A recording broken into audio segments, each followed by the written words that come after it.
was lucky enough to become a member of the West Sussex County Council Social Services Committee.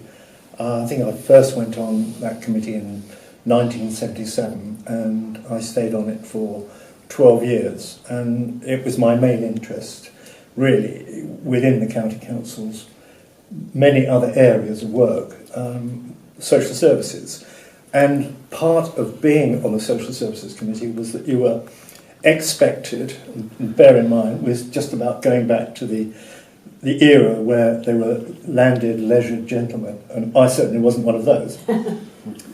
And so we were allocated a number of homes, and in those days West Sussex had many, many residential homes, all sorts of different homes all over the place, and we were expected to visit at least 6 of them, you know, like in a 6-week period. And one of the ones which was local to me really was Milton House. And I remember going there for the first time. I had great difficulty finding it because it's in this little back street at the back here, and it wasn't obvious where it was at all. Nobody else seemed to know where it was, but I found it. And I remember going in, and it was strange really, because you went in from light to almost dark.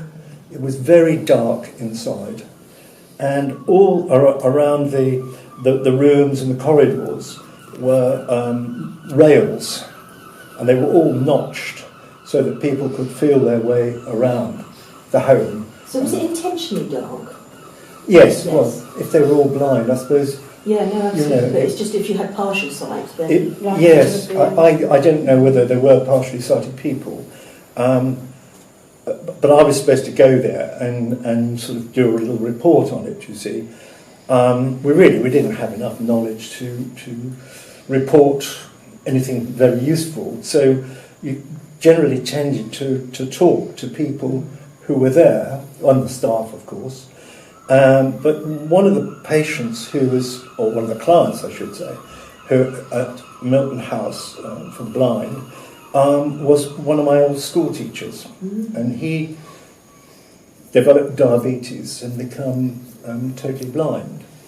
So you know, we had quite a lot in common, so we could sit down and have a chat about all sorts of things, and about when he was my teacher, and you know, I was one of the naughty children in his class, and that kind of thing. What school was that, Graham? Shoreham Grammar School, which was then in Pond Road, long demolished. They'd moved elsewhere. The other thing I remember was that there was a resource centre at a home called St Giles for the younger physically disabled, which was on the Lancing Industrial Estate.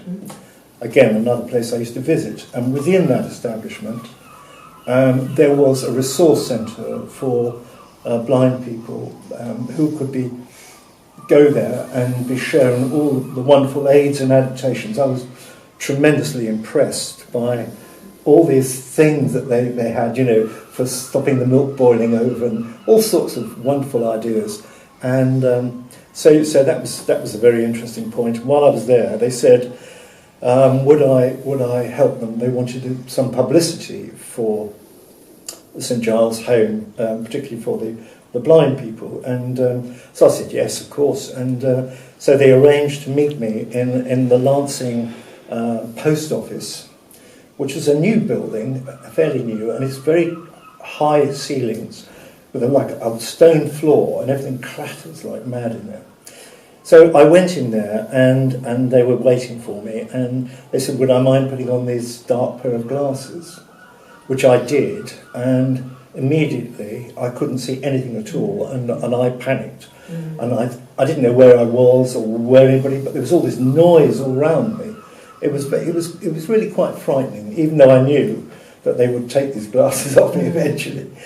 And then after that, they gave me a pair of dark glasses with little specks in them, little white, so there was a little bit of light coming in, and they gave me a long white cane, and I had to walk around the post office and to experience how, you know, a person with very bad sight would feel. And believe you me, again, it was a very frightening experience for me. and especially coming out where there were steps to go down, and feeling very gingerly. And I think they took a couple of pictures, and you know, it's very amusing to look at it, you know, going back a long way to see what I look like with a pair of these glasses on and a long white cane, fumbling my way down these steps. So that was principally, apart from the other thing, I had a choice was to choose, did I want to be on the West Sussex Association for the Blind or for the Disabled? Well, I didn't know, I went on both actually.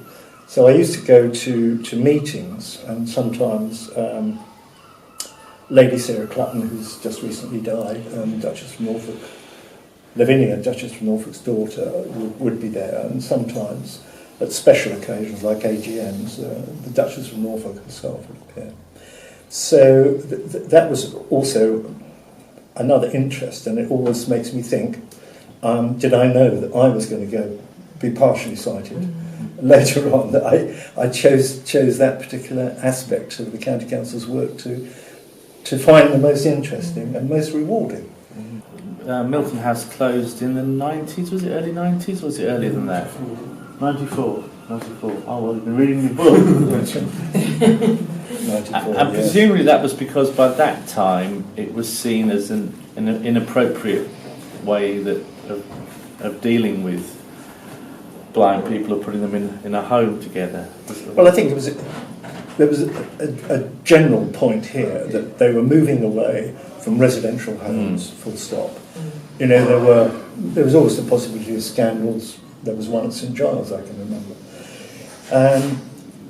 where people were living, and you had, unfortunately, the wrong kind of people working in those places. So there was a general move away from residential towards care in the community, was what it was called. And that, of course, is when Gradingwell gradually emptied.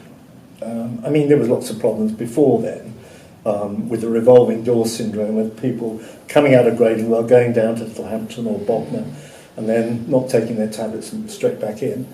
But so West Sussex gradually began to close all homes, and they had a lot of homes all over, most of which I visited at one time or another. Yes, sorry, I'm going on. St Dunstan's is actually owned by an organisation called Blind Veterans. Tremendous amount of sympathy after the 1418 war, when so many people came home blinded by gas and so on and so forth. And there's a huge amount of money raised, and so they built St Dunstan's, and they've got another place up in Cheshire, and there's a lot of daycare that goes on as well, and voluntary work with that organisation.